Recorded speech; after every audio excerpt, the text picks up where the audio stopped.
Hey people, welcome to the Run Testers. It's Kieran here, and in this video we're going to be taking a quick look at what the major differences are between the COROS Apex 2 and the COROS Apex 2 Pro. Now before I go any further, alert, this is not a review. I repeat, this is not a review. If you're looking for a review, we're going to have that soon on the channel. We'll be doing a head-to-head with these two watches once we've tested them. This video instead is just a really quick look at what the differences are, because these two watches are quite similar. We just wanted to tease out what the major differences are so that when you're thinking about which one to buy, if you're thinking about buying one, you're going to know exactly what we're talking about here. We've also on the channel got two reviews, individual reviews, where we've tested these both for a week each up on the channel now, so you can go and check them out if you want to. But this is not a review. So if you're into that, let's crack on.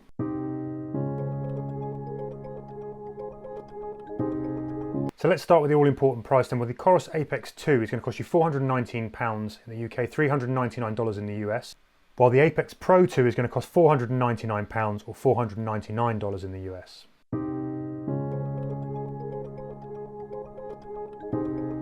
Moving on to the design details then, and when it comes to weight, the 42-gram Apex 2 is slightly lighter than the Pro 2, which comes in at 53 grams.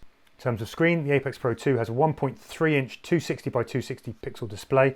The Apex 2 is slightly smaller at 1.2 inches with a 240 by 240 pixel display. Both of those have always-on memory LCD displays, and both also now feature the optional full touchscreen controls. That's been extended from the touch scroll that was limited to workout mode on previous COROS watches. Both also feature the combination of a sapphire glass screen with a grade 5 titanium bezel and titanium alloy back covers. When it comes to the colours, the Apex 2 is going to come in black, grey and coral. Meanwhile, the Apex 2 Pro is going to come in black, green and this rather fetching grey. So a couple of other small details here. Both watches now feature a larger crown that's much more glove friendly, and both feature quick fit bands you can swap out. The Pro 2s are 22mm while the Apex 2 are 20mm.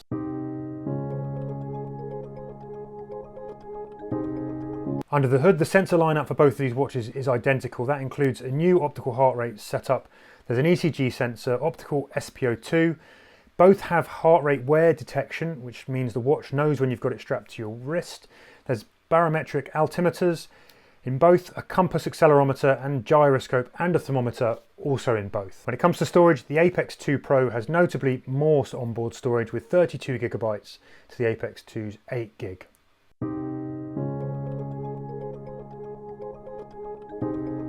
Quick word on tracking then, and the Apex 2 Pro supports all systems plus dual frequency tracking, whereas the Apex 2 just has all systems. Now what that dual frequency is supposed to do is basically to kind of limit interference when you're in situations where you're kind of facing kind of steep walls.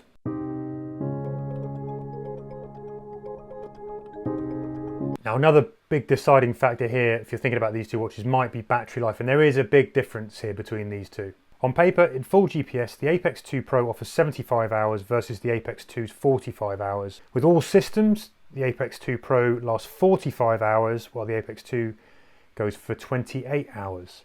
Then in smartwatch mode, the Apex 2 lasts 17 days. The 2 Pro offers 30 days.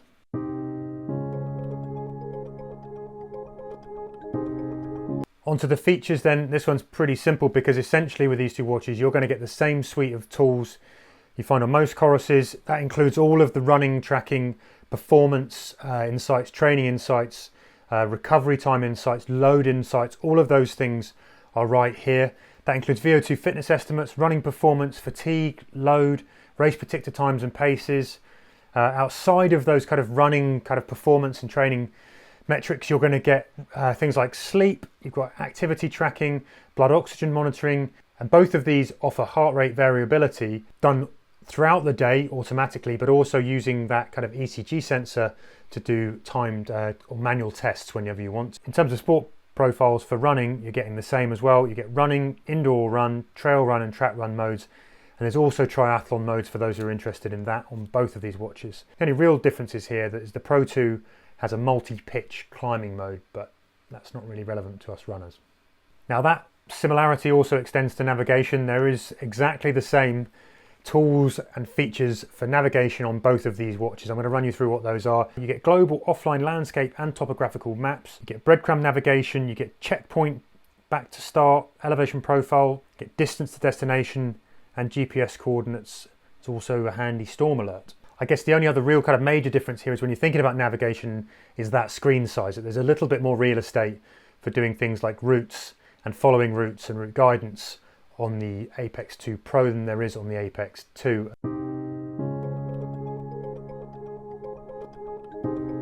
Well, if you want to know in a nutshell what the big differences are, it's basically this. The Apex 2 Pro has a bigger battery life, which is almost double. It has a bigger screen with more real estate, and that kind of comes into its own when you're making the most of those navigation skills. And also, I think, getting more metrics on screen and being legible on the move. The Apex Pro 2's all systems plus dual frequency tracking is there to kind of give you more accuracy, but particularly for people who are climbing, maybe more so than running. There's also significantly more storage on the Apex 2 Pro. And I guess those kind of final kind of design differences, the Apex 2 Pro slightly heavier, slightly bigger on the wrist, and also comes with those slightly wider straps.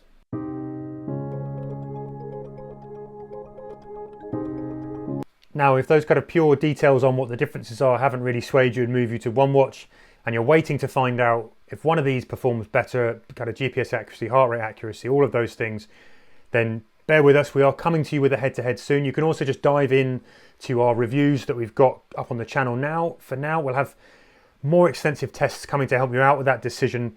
But I hope this has been helpful. Just a quick whip through of what the major differences are. We're off to do more testing. If you have any questions whilst we're doing that, hit us up in the comments below. We'll endeavour to answer them when we come back with the full reviews and head-to-heads. Don't forget to like and subscribe and ring the bell so that when those videos go up, you'll get to hear about them. Otherwise, it's been a pleasure to talk to you really quickly about these two watches. I'm still talking really quickly, and now I'm going to say goodbye. We'll hope to see you again soon.